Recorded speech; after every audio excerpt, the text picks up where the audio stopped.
The right word, Roget and his Thesaurus. Jen Bryant and Melissa Sweet.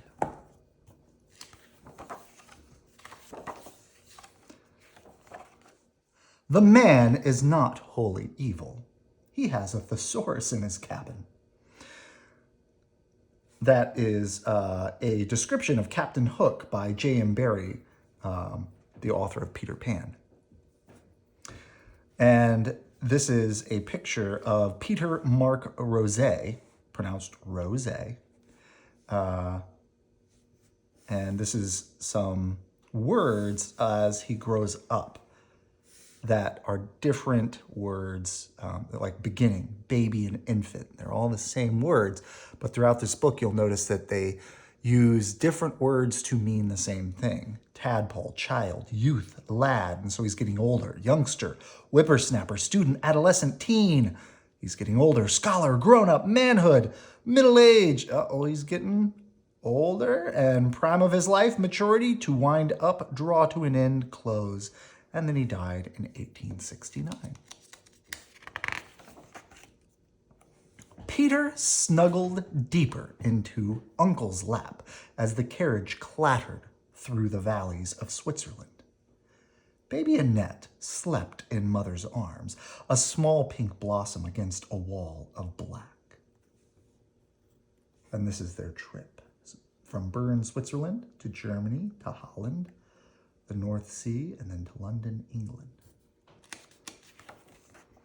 Father wasn't coming back. Peter knew. Mother's dark dress and Uncle's sadness proved it. Years later, when Peter began his lists, Father's death came first.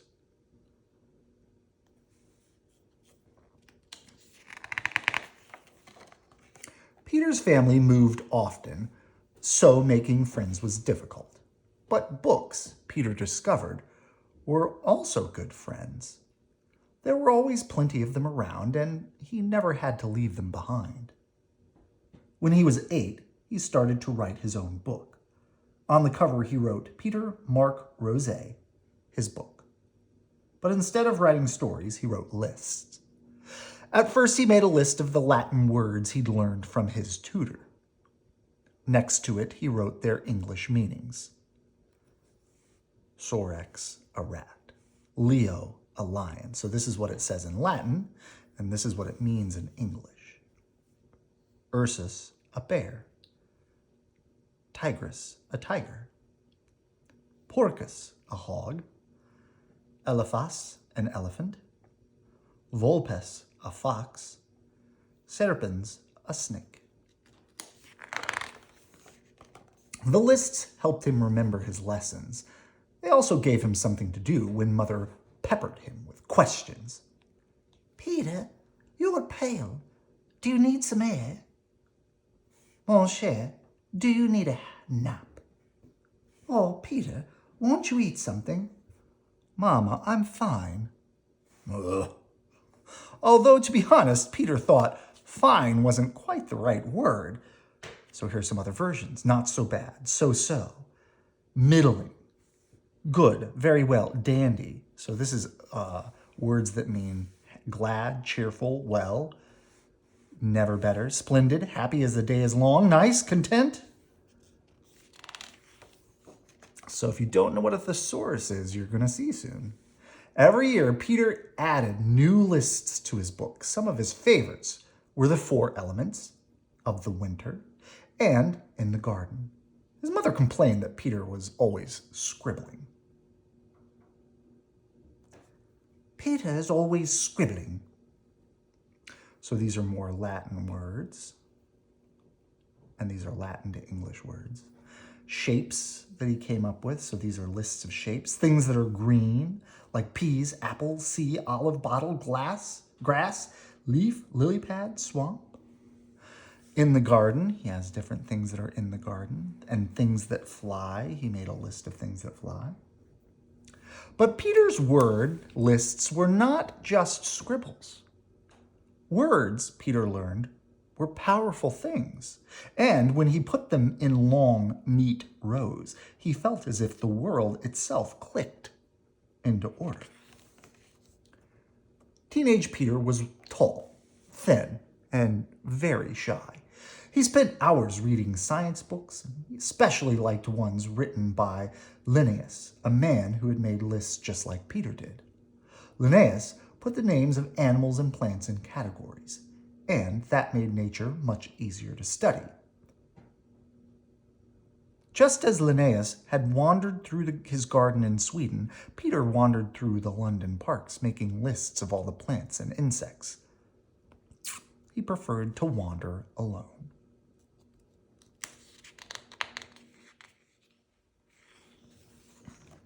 But Mother didn't approve. "Peter, thank goodness, I thought you were lost." "Mama, don't worry." Perhaps worry wasn't quite the right word. What was the right word? Peter began a new list. Worry, fret, grieve, despair, intrude, badger, annoy, plague, provoke, harass, enough to drive one mad. How wonderful it felt to find just the right word. If only all the ideas in the world could be found in one place, then everyone would have one book where they could find the best word, the one that really fit. Peter carried this idea with him like a secret treasure. In 1793, the Rogets moved to Edinburgh, Scotland, where Peter entered medical school. For the next 5 years, Peter studied hard. He was only 19 when he graduated. His uncle warned him that he was too young to become a doctor. "No one will take you seriously." What could he do in the meantime? He could teach math, science, and French. He could tutor. Then he met a wealthy man with 2 teenage sons. "Would you be their teacher? Would you take them traveling?" "Oui, bien sûr, of course."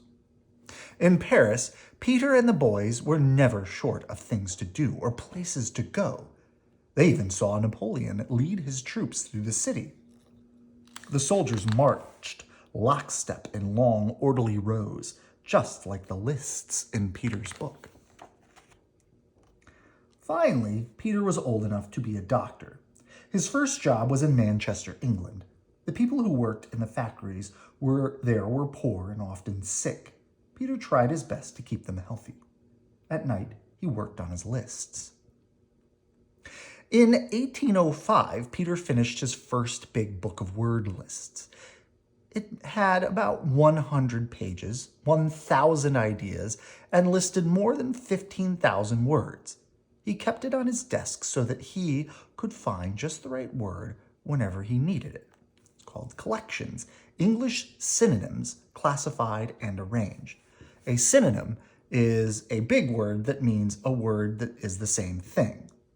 So if you are happy, joy is a synonym of happy. Excited could be a synonym of happy. It's another word for the word that you're thinking of. When Peter moved back to London, he joined science societies and attended lectures given by famous thinkers and inventors. Before long, he was asked to give lectures too. But could he do it? Could shy Peter Roget face a crowded room and talk about what he knew? Yes, he could.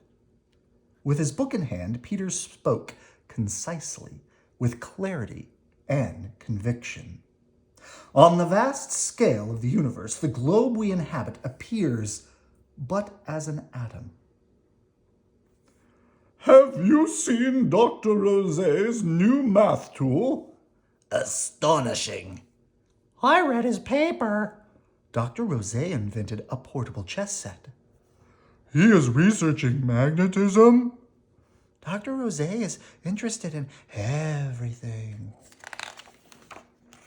When he was 45 years old, Peter married Mary Hobson. She was cheerful, smart, and pretty, and she made Peter laugh. They had a daughter, Kate, and a son, John. Amour, woo, smitten, love. Marriage, husband and wife, honor, respect, revere. Family, mother, father, kindred, offspring, progeny, kinsfolk, kith and kin. Peter remained naturally shy, but now he had many friends. As he grew older, Peter spent less time visiting patients. He would always be Dr. Roget, but now he played chess, took walks, and read books. And of course, he worked on his lists. By this time, a few other writers had published their own word lists. These books helped people to speak and write more politely. Peter read them all. Kate and John read them too. They thought their father's book was much better. Peter agreed. "Papa, the book you wrote is much better than these." For the next 3 years, he worked on the book of word lists that he'd written as a young doctor. He made it larger, more organized, and easier to use. "I want everyone to be able to use my word book, not just doctors, politicians, and lawyers, but cobblers, fishmongers, and factory workers." Long ago, Peter had discovered the power of words. Now he believed that everyone should have this power. Everyone should be able to find the right word whenever they needed it. So these are synonyms for darkness. Darkness, night, gloom, dusk, dark as pitch, dimness. These are things for shade, a shadow, blackness, black as thunder. In 1852, Roget published his Thesaurus, a word that means treasure house in Greek. People snatched it from the shelves like a new kind of candy. The first 1,000 copies sold out quickly. Peter was suddenly a popular author, but this did not change him at all. Instead, he went right back to his desk and made new lists. "Do you need your chimney cleaned, swept, swabbed?" "Your frock is lovely shade of azure, violet, sapphire." "My fish is cheap, a bargain, reasonable." "Posies, nosegays, bouquets." "This book is a marvel, a wonder, a surprise." So if you are writing something, you can use a thesaurus to come up with other words that mean the same thing but aren't as common. So it makes it sound fun. Interesting. So today, whenever you need it, you can still find the right word using the thesaurus, which is still what we call it today. I would imagine your class probably has a thesaurus. So this is a little bit more about the writer of the thesaurus, if you want to check it out. There we go. Good night. I love you.